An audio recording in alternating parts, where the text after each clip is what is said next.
Hello everyone and welcome back to the Who'sy podcast with me, Phil. And me, Scott.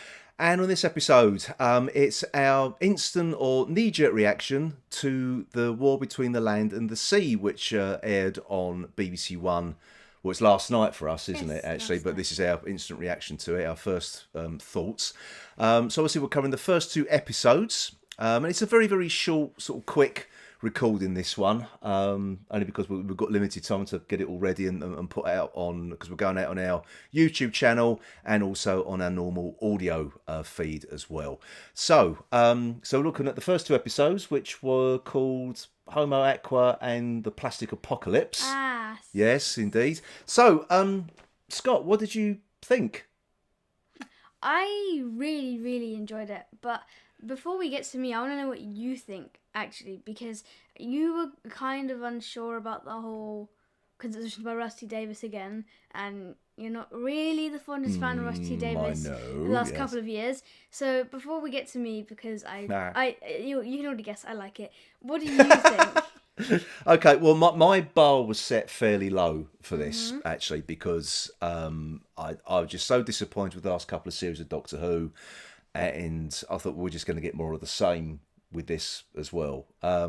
However, I've got to say, I was sort of pleasantly surprised, to be honest. I've actually quite enjoyed it. You've never seen Tortured Children of Earth, have you? No, I know of it. You know of it. Well, I was getting vibes off of that, and it's almost identical in some aspects, because you had in Children of Earth, you had the alien species called the 456, which were in a glass case that was a breathable atmosphere for them. Oh yeah, I know they are, like the green gooey things. Yeah, and this was almost the same for the Homo Aqua, as we now call it, or the many names they were given in this, which I can't remember. But yeah, it was all right. It was almost, I was getting the similar sort of plot beats to it, but obviously this is just the first couple of episodes, so I don't know really. But so far it's been all right. I mean, some of the dialogue was a bit clunky in places. Like some of some of the comedy was a bit misplaced. We'll talk about it in a minute, but some Barclays, some of Barclays' lines in episode 2 were the kind of, it was verging on 13th Doctor's speech, if you get what I mean. Like, pollution is entering our oceans every day. Yeah, I think we knew this was going to be like an environmental thriller kind of thing, and Russell T Davies isn't known for his subtlety, so it was sort of like, okay, this is what the plot is really, isn't it? It's just basically, it's an environmental thing about the state of our waterways, the oceans and everything, and also the thing about, like, my generation knows nothing, it's your generation who've been saying it all along, we haven't been listening to you, which I think is doing a lot of people of our generation, or my generation, a bit of a disservice there, actually. I don't think we're that bad. We do know everything's really, really bad.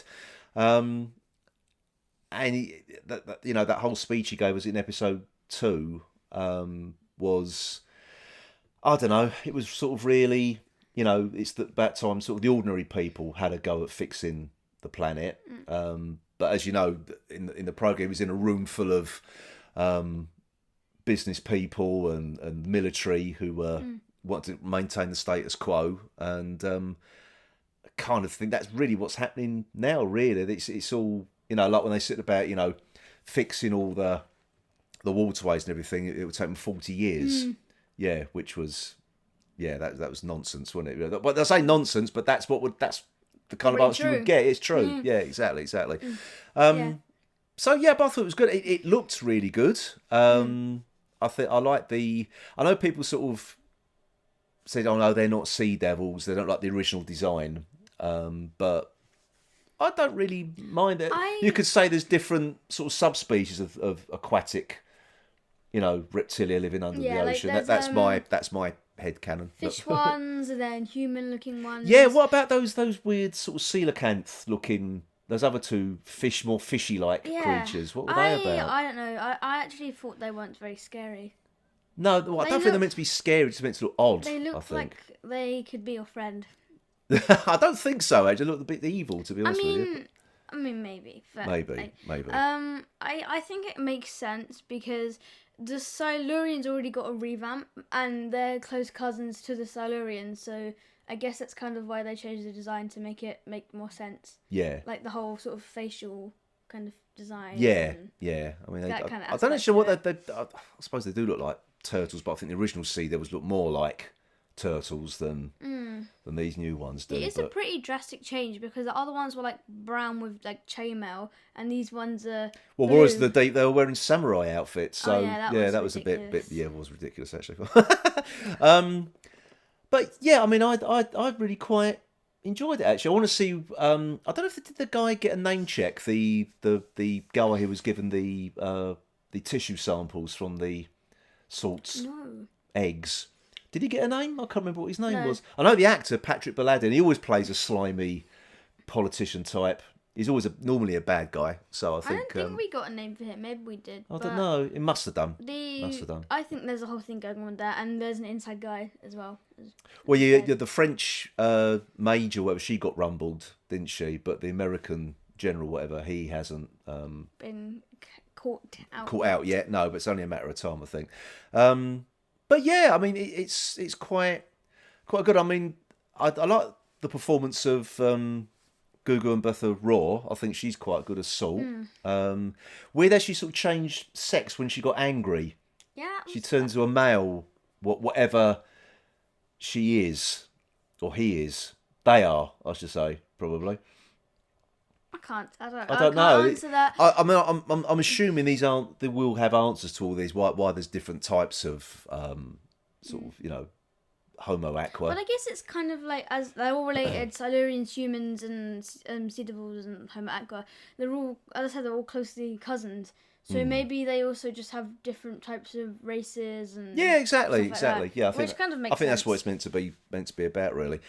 No, I quite enjoyed it actually. I'm colour me surprised. All I'm going to say. I was sort of I wasn't expecting to enjoy it as much as I did. I was expecting to sit there and sort of tut my way through it a bit more than but I didn't at all. Actually, it was. It's also quite good to see like get a first spin-off finally with the whole unit crew. Even if it's not necessarily about the unit crew, it's nice to kind of. Well, they've dropped all the silly stuff from Doctor Who, really. Like the Vlinks and all the flashy sci-fi stuff from their version of Avengers Tower. Well, I think it's more grown up, isn't it? I think they probably did that because they're operating in that building where the I don't know. because we showed at the beginning, or somewhere in episode 1, episode 2, I think it was, that they were renovating where the conference room was. So I think their office is in the conference room. Yeah, I'm glad they have, because it wouldn't have that kind of thing wouldn't have suited this story, because it's a lot more. Which is a shame because the Vlinks hasn't got much to do. The Vlinks wouldn't have suited this, I don't think, because it's not sci-fi strictly, is it? I mean, it's sci-fi elements. But it's not strictly it's more sci-fi. What genre is this? Like a... Well, it's a thriller, really. Thriller. It's an environmental thriller with a... I suppose you could say it's got a sci-fi twist to it, but yeah. I wouldn't call it out-and-out sci-fi, personally. But we haven't really talked about it. I might as well go and talk about what do we think of like Barkley? Because we've got a follow him for 5 episodes. My jury's out on him because I think Russell Tovey's a bit of a one-note actor for me, and he's got a very peculiar way of delivering lines for my liking. I don't know. It's I like the fact that he's like I don't know why they always have to be divorced, these characters. Why can't they just be a family, or just be a single. Why has they always got a divorce? Yeah, I know. It's always a bit weird like that. But no, it's maybe his character will sort of grow because he's sort of thrown into it. I find it a bit. There's 2 things I find sort of very. I don't know what we're talking about. I find disbelievable about a story with reptiles living under the sea that can. Chuckle. I'll come on to the plastic thing, the plastic apocalypse thing in a minute. But the whole thing is sort of like he was on the wrong email list. That's how he got chosen to go there. I find that a little bit, an ultra secure organisation like UNIT It's also one of those. Someone who books the taxis gets shoved on something like that. It's like one of those you have to be there to see it kind of things, because he says that he was accidentally there in some sort of incident where this civilian person Roger Trevivic. I can't say it. Trevivic or Trezivic, I think it is. Yeah, whatever. Who then appeared. Who then blamed him for... Yeah, but he said, I can't even get in the room because of you. And he was in the room. I think he forced his way in. I don't know. But you were in the room, mate, Roger. You were in the room, mate. But, I think Roger... But again, it was just, that's why I find RTD's writing a bit clunky sometimes, because it's sort of like there's humour where it wasn't really needed, I think, to be fair. I mean, I guess in some way it kind of explores it kind of deepens the fact that Barkley wasn't supposed to be there. Yeah, true. Him say, "Oh, I was basically saying implicitly, I was the one that was supposed to be there, not you, you nincompoop." Yeah, just sort of a bit jealousy, wasn't it? Yeah. But no, I like some of the things. I like the thing with the people disappearing under the sand. That was quite good. And then there's like the black ink coming from it. Yeah, I think I like the plastic being sort of raining, not just plastic, but the Titanic as well, the whole Titanic being just dumped in New crashed into York. New York.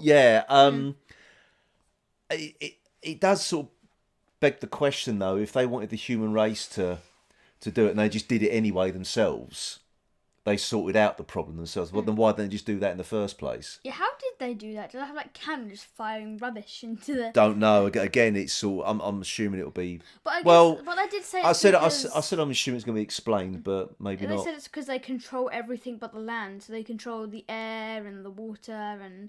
Yeah. Well, the air creates the ocean, basically, doesn't it? So warms it up and cools it down. I'm very excited for the next episode though, because they're going in the sea. That was a cliffhanger episode too. We would like you to go under the sea, 3,000 in the Mariana Trench with us. Do they speak like that? No, but they're fish, so that's how I think. I know.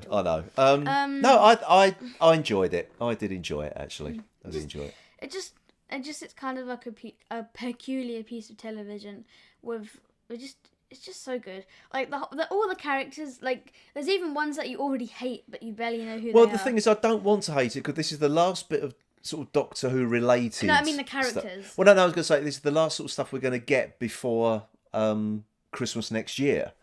So I want to enjoy it. I don't want to dislike it. You know.